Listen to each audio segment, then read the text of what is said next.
আপনি আমার মালিক আল্লাহ। জনাবে মুহাম্মদুর রাসূলুল্লাহ সাল্লাল্লাহু আলাইহি ওয়াসাল্লামের মাধ্যমে বলতেছেন, মান রাআ মিনকুম মুনকার ফালইউগাইয়ির বিয়াদিহি ফাইন লাম ইস্তাতি ফাবিলিসানিহি। হাত দ্বারা প্রতিবাদ করার চেষ্টা করলেন, প্রতিবাদ করতে পারলেন না, কোনো সমস্যা নাই,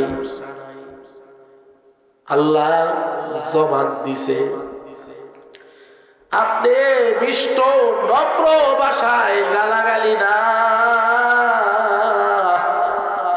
দমক না, আপনি নম্র মায়াবী সুরে বললেন, ভাই এটা বেহায়া পড়ার কাজ, অশ্লীল কাজ, ভাই এটা তুমি করো না, তোমার কথা শুনলো না। আপনি আমার নবী বলেন, বান্দা উম্মত তুই ঠগস না,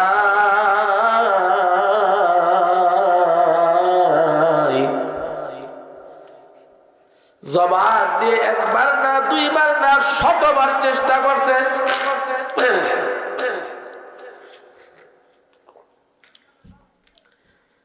কোনো কাজ হয় না।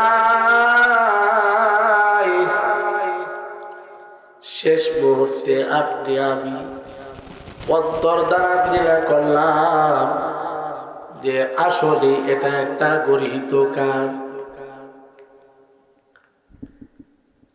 তাহলে এটা হলো ঈমানের সর্বনিম্ন পরিচয়।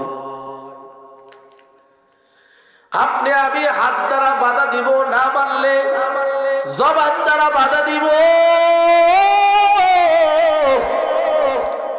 তাও না হলে অন্তর দিয়া ঘৃণা করব।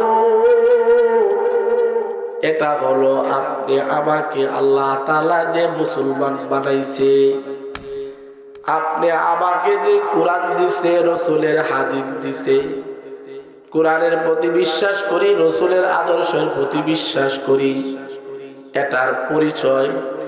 আর যদি আপনি আমি ঘৃণাও না করি,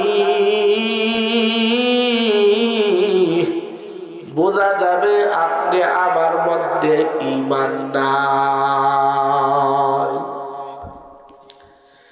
তে ঈমানদারির পরিচয় প্রকাশ পাইল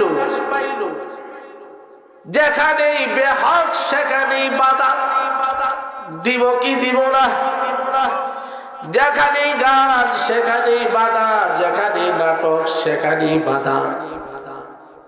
এখন অনেকে বলবে, বাবা এখন তো গান আর নাটক হয় না, এখন শুধু ওয়াজ হয়, এখন আর গান নাটক মঞ্চ তৈরি করার দরকার নাই। প্রত্যেকটা ছেলের হাতের মধ্যে গান আর নাটক আছে না নাই? আওয়াজ দিয়ে বলেন, আছে না নাই?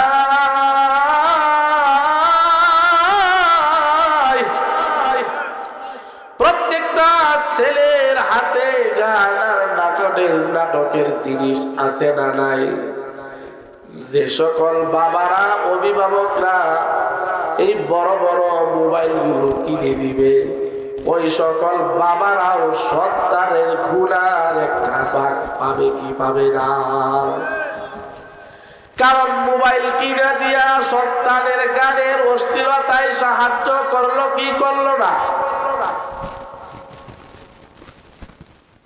অবশ্যই অবশ্যই সাহায্য করলো। এই জন্যই আমি আপনাদেরকে অনুরোধ করে বলবো, পায়ে ধরে বলবো, একজন সচেতন গার্জেনের বড় বড় মোবাইল একজন যুবক ছেলের হাতে তুলে দেওয়া ঠিক না। একটা ছেলের যুবকের যৌবন এই মোবাইল নামক জিনিসটাই ধ্বংস করার জন্য যথেষ্ট। এই জন্য আসুন বাবা,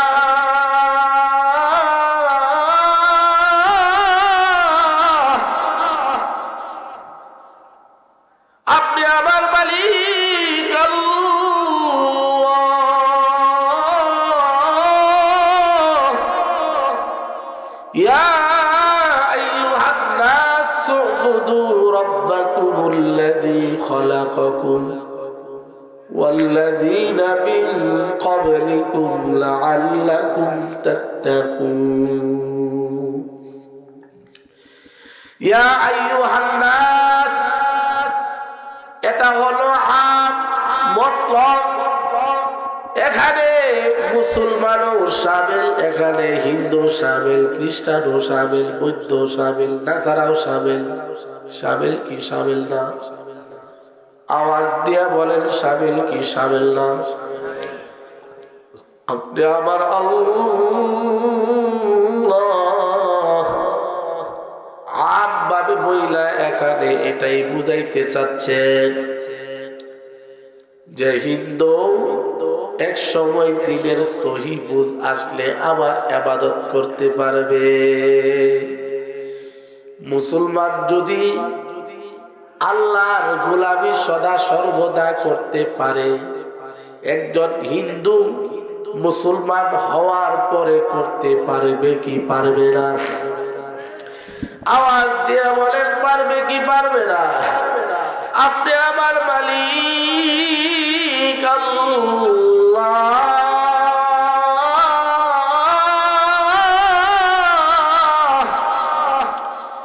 ইয়া আইয়ুহান নাস উবুদু রাব্বাকুমুল্লাযী খালাকাকুম। আমরের সিগা উবুদু, তোমরা ইবাদত বন্দেগী করো। রাব্বাকুমুল্লাযী খালাকাকুম ওয়াল্লাযীনা মিন ক্বাবলিকুম। কার গোলামি করবা? যে সকল বাবারা লেপটা হইয়া বাজারের মধ্যে বসে আছে, হাঁটুর নিচেও কাপড় নাই, হাঁটুর উপরেও কাপড় নাই, সারা দেহে কোনো কাপড় নাই, ওই বাবার ইবাদত করবা কি করবা না? ওই বাবার ইবাদত করা যাবে না।